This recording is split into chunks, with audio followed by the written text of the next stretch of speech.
بسم الله الرحمن الرحیم.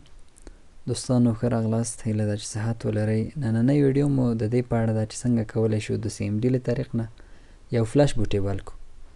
نو مخکې له دې نه چې وخت ضایع کړو راځئ چې شروع ورته وکړو. سټارټ منیو کې به تاسو سی ام ډي ولیکئ. سی ام ډي نه وروسته په دې رایټ کلیک وکوئ او د اډمنسټریټر په توګه دا به خلاص کړئ. اولنی کمانډ چې دلته موږ او تاسو استفاده کوو په نامه د ډیسک پارت دی. ډیسک پارت مو چې ولیکه ډیسک پارت به درته خلاص شي. اوس به ورته ټول ډیسکونه لیست کړه. دلته ګورئ چې اولنی ډیسک په نامه د 0 دی او دویم یې هم د 1 چې د 0 ډیسک 901 جی بي حافظه ده او د بل هم 10. دلته راشئ وګورئ چې دا حافظې کومې حافظې دي. یو خو دا مهمه خبره هیره نه کوئ چې تاسې باید داسې یو فلش کمپیوټر ته وصل کړئ چې هغه حد اقل 8 جی بي وي. له 8 جی بي نه کم باید نه وي او نور پورته که هر څومره وي مشکل نشته.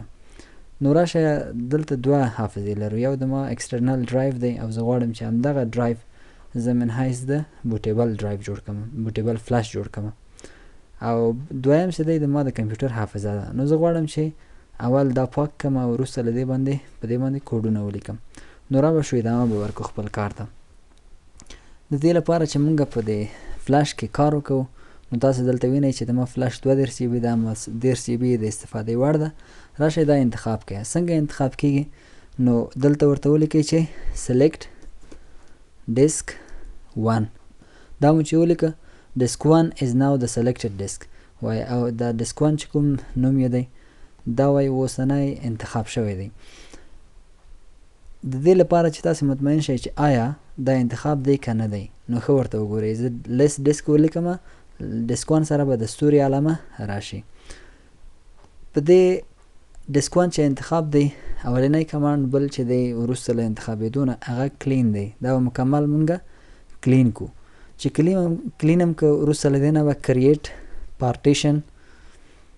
پارټیشن پرایمري یو پرایمري پارټیشن به په دې کې جوړ کو. دا مو چې جوړ کو همدا پارټیشن به انتخاب کو. سلیکټ پارټیشن 1. اوس مونږ ته وای partition 1 is the selected partition.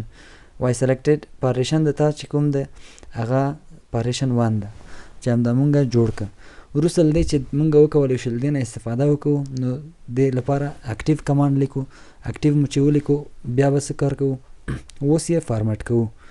فارمټ د فارمټ اف اس په نامه اف اس مساوي دی له NT FS. NTFS د دې په اړه بیا انشاءالله په نورو ویډیوګانو کې مکمل معلومات درکوو چې دا فارمټ NTFS کوم فارمټ دی او دا کویک د دې لپاره دی چې مونږ ډېر زر مونږ ته څه وکوي د مونږ دا کومه فلش مو چې وصل کړی دی دا مونږ ته فارمټ کړي. په دې به انټر وکړو. چې انټر مو وکړو اوس یې لیکلی دی چې 0% دا بل یو څو ثانیې وخت ونیسي دا به فارمټ شي.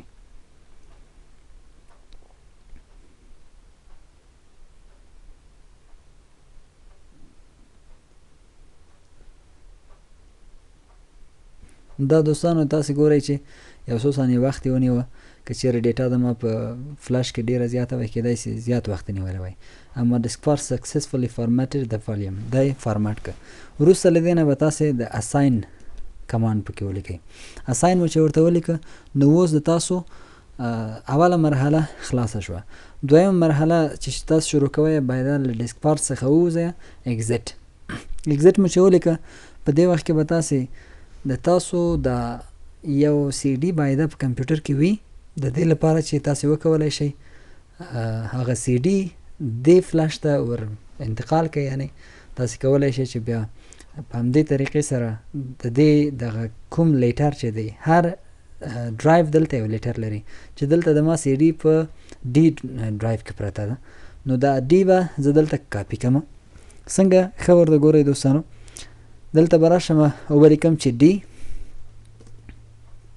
ډي مساوي ده له سی ډي بوټ.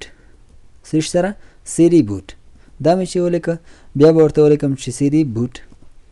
دا مو هم چې ولیکه نو بیا به دلته اصلي کمانډ دا دی چې په دې کې معمولی هم غلطي ونه کوئ. boot.exe/nt60/forward/ not backward/ nt 60.exe/nt60 دا 60 او بیا فاصله کوم ډرایو کوم لیټر د تاسو د فلاش دی. دلته تاسو کتلی شئ چې د مونږ فلاش دلته د ایچ په نامه دی. تاسو په کمپیوټرو کې چې په هر نامه په دې سی ام ډي کمان کې به همغه نوم ورکړئ. د ما اوس فعلا تاسو کتلی شئ چې ایچ دی، نو ایچ به دلته ولیکم. ایچ مې ولیکه. چې ایچ مې ولیکه بیا به کاران یعنی د دوه نقطې ټکي سر په سر انټر ورته ووایه. د مونږه boot code was successfully updated on all targeted volumes. د مونږه فلاش څه شی شو اوس بوټیبل شو. نو تاسو کولی شئ چې د همدغه سی ډي چې ما دلته په کمپیوټر کې لرم د دې دغه ټول فایلونه غیر له دې نه چې په دې خپله ایچ ډرایو کې یعنی په فلاش کې کوم فایل جوړ شوی وي، اضافي فایلونه اضافي فولډرونه یې پکې جوړ کړي وي، نه داسې کوم څه نشته. مستقیم څه شی دی؟ مستقیم دلته خالی دی دا فعلا. نو مونږ کولی شو چې وروسته له دې نه دغه ټول فایلونه به انتخاب کو. چې انتخاب کوم که رایټ کلیک سینډ ټو څه شي یو اس بي ډرایو دې ته به یې ورولېږو.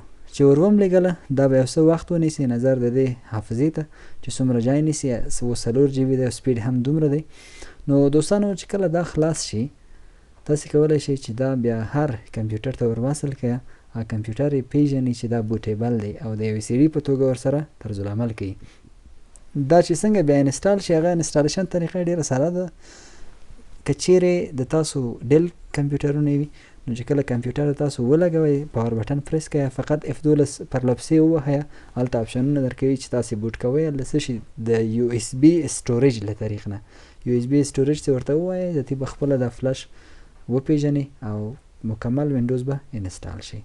تاسې کولی شئ چې دا همیشه هر څو ځلې په ورځ کې 10 ځلې هم که چیرې بوټ کوئ دا به فلاش سره تاسو تاوان نه لري او کولی شئ چې هر ځای کې استفاده کوئ.